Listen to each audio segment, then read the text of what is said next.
Shoes charging పెట్టాలి కదా. నీ షూస్ నువ్వే పెట్టుకో. బుజ్జి కొంచెం రెస్పాన్సిబిలిటీ లేకపోతే ఎలా? సరే లీవ్ ఇట్. ఓకే మంచి సాంగ్ పెట్టు. ఫైట్ మూడ్ రావాలి కదా. Yes boss.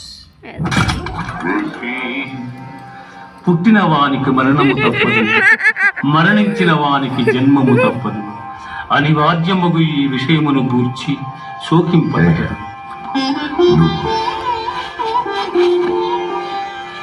హతో వా ప్రాప్స్యసి స్వర్గం జిత్వా వా భోక్ష్యసి మహీం తస్మాదుత్తిష్ఠ కౌంతేయ